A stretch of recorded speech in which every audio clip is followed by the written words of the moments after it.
Welcome to the Community Services Connection podcast, an informative podcast for those who live, work, and play in our paradise. We're covering everything from recreation and pools, libraries and history, parks and natural resources, and the UF-IFAS Extension Office of Charlotte County.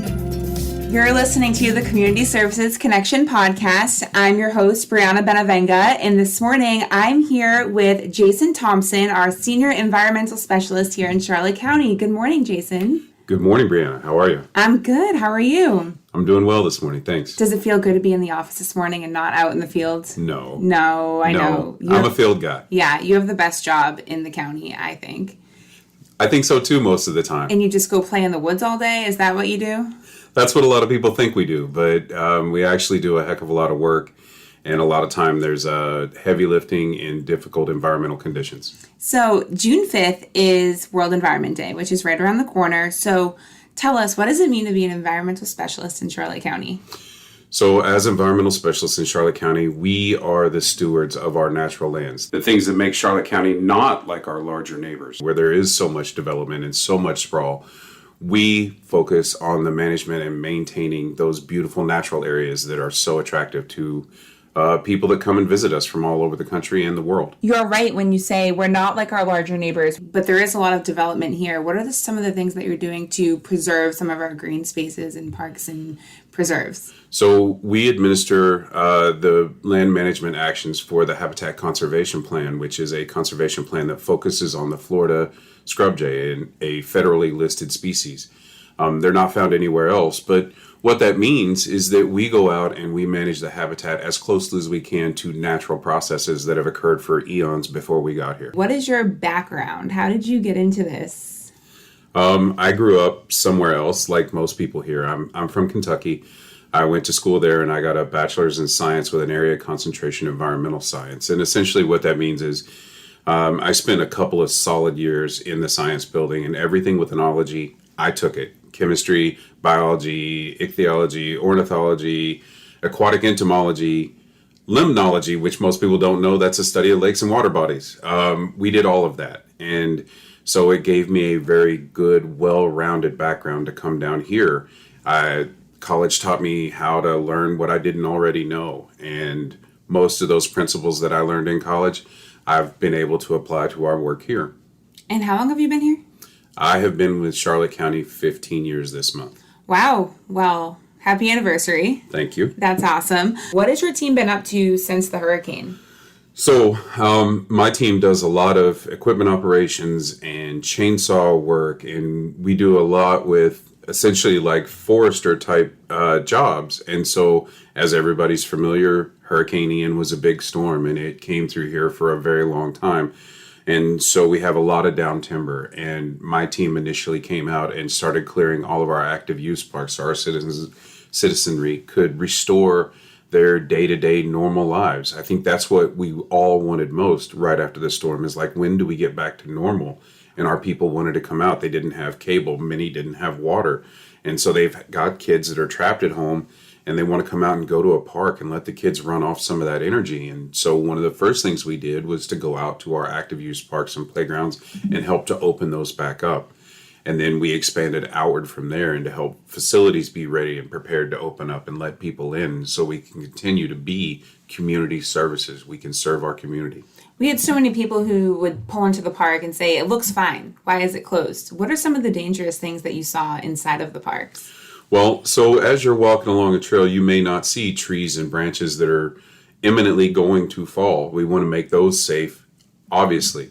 But things that you don't consider is how much we're having to work in there in equipment with limited visibility, limited communications. I had radios dispatched to all my guys because they may not be able to see me. So I have to be able to reach out to them and tell them, hey, stop, there's somebody behind you.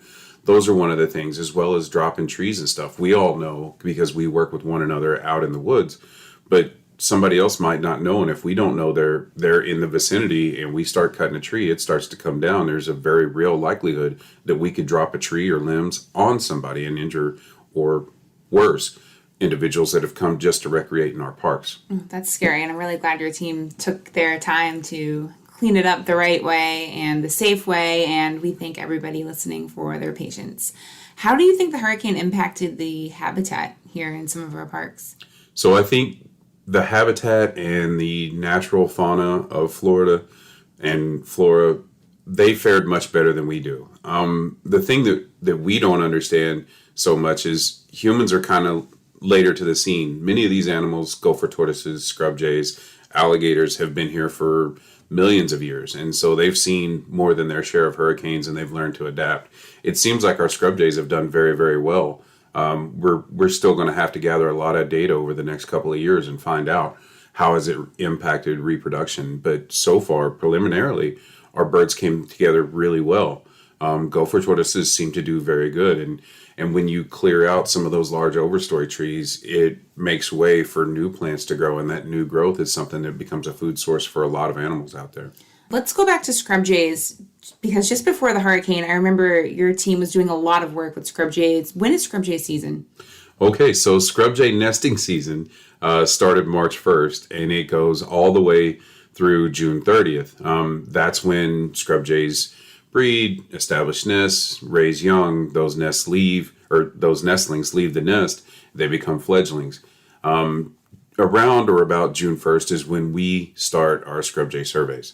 And we do that so that we can determine which birds have fledged and if they're being reproductively successful, which is how you measure whether you're doing good for the animals that you manage for. And you had a few parks that had a lot of scrub jay activity that normally did not, right? Absolutely. So we have 3 parks that are occupied with birds, and last year we saw large numbers of birds. Our populations have been steadily increasing and doing quite well, and so we hope to continue that trend moving into the future. We have a lot of new people moving to Charlotte County who are not familiar with some of the listed species here. What are some of the species here in Charlotte County that are documented, listed, that people should be aware of? They should absolutely be aware of gopher tortoises, Florida scrub jays. While not listed, they should always be aware of alligators. If there's water, assume that there's one there. There are a few other listed species like the eastern indigo. I know that people aren't usually real friendly and cuddly toward the serpents, but this is a wonderful, beneficial animal to have in your neighborhood. Let's go back to the gators. So gator mating season is May through June, is that correct? I think it starts a little sooner. It's funny. So nobody really checks the calendar. The scrub jays don't have one, and neither do the alligators. But when the temperature gets right, that's what really kind of triggers things for all reptile or herpetofauna. Anything that's cold-blooded, it's about temperature, and we're seeing some unusually warm temperatures this year. And so it may even begin a little sooner. And as pools start to dry up and alligators congregate in large areas, and then that temperature rises, but we're not getting rainfall, that's when mating season will kick in, and your large dominant males will control an area, and they will mate with the females in that area. Those females will then move away. They'll establish a clutch and litter, and they will monitor that until those baby alligators start to call out to them, and then they'll go back and they'll dig up those baby alligators and move them to the water. They'll keep an eye on them for a while, but around August to September, the females move away from those babies and they're on their own.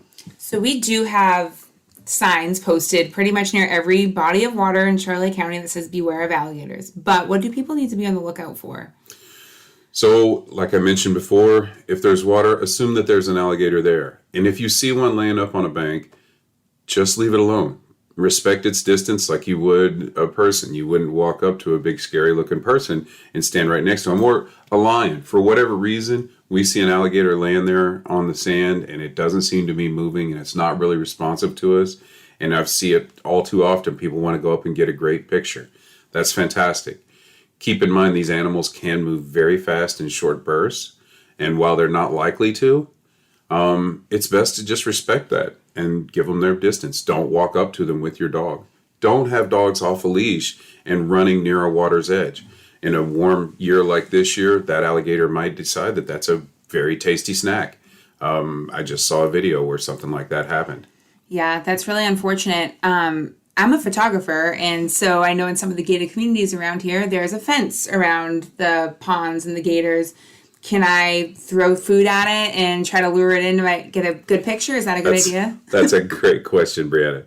It's absolutely a bad idea to ever feed wildlife. These animals have been doing very, very well without us for millions of years. We often feed them food that's not good. We feed ourselves food that's not good. Hot dogs aren't good for alligators either. While we're at it, don't throw bread to birds. That's not a good food source for them. But when you start feeding animals, those are dead animals. It's really common with bears to say a fed bear is a dead bear. It's no different with raccoons or alligators. These animals have a natural fear and avoidance of people, and when they break down that fear because we're feeding them and we get them close and we think, oh, that's just Rocky, he's friendly.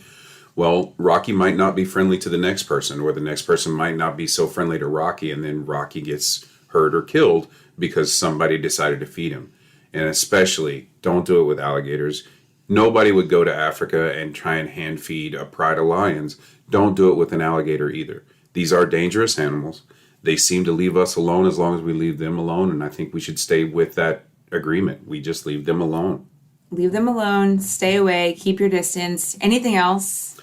Other than that, enjoy the natural beauty that is Florida. This is an amazing, beautiful state. I love it here. I grew up north, but I truly love Florida.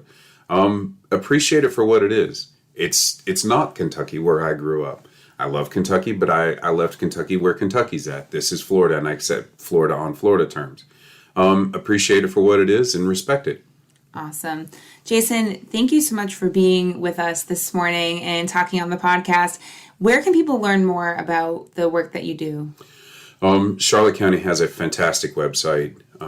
Please visit there. My staff and I just completed a land management brochure that highlights all the properties that we manage and some of the activities that we do on those properties, as well as some of the things that you will see when you come out to those properties. So any of these resources are available. We're also doing, thanks to you, Breanna, a virtual tour. We're working on that. We're very excited about that. We think that's going to give us a lot of exposure and let people find out what our beautiful properties are like. Those are really cool because not everybody can make it out to those properties, or maybe they're not comfortable getting out to those properties alone. So those can be found on our website, and your team has been so awesome in helping put those together. So thank you, and there'll be more coming. Thank you, Breanna. Appreciate it.